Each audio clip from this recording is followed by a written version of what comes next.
కేటీఆర్ వ్యాఖ్యలపై మంత్రి సీతక్క తీవ్ర ఆగ్రహం వ్యక్తం చేశారు. పండగ పూట మహిళా మంత్రులను కించపరచడం కేటీఆర్ కు ఫ్యాషన్ అయిపోయిందంటూ ఫైర్ అయ్యారు మంత్రి సీతక్క.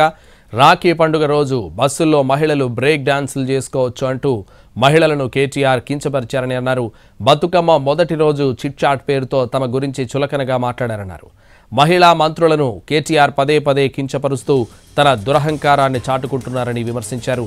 చిట్ చాట్ పేరుతో 4 గోడల మధ్య మాట్లాడడం కాదు, ధైర్యం ఉంటే బహిరంగంగా మాట్లాడాలన్నారు సీతక్క. దూషణలు బూతులకు కేటీఆర్ఏ బ్రాండ్ అంబాసిడర్ అని అన్నారు సీతక్క. తాను వ్యక్తిగతంగా దూషించినట్లు ఆధారాలు చూపిస్తారా అంటూ ప్రశ్నించారు. కేటీఆర్ ఇలానే రెచ్చిపోతే రేపు వాళ్ల కుటుంబ సభ్యులు తలదించుకోవాల్సిన పరిస్థితి వస్తుందన్నారు ఆమె. పండగ పూట మహిళ పట్ల చీప్ కామెంట్స్ చేసే కేటీఆర్ నోటిని యాసిడ్తో కడగాలన్నారు.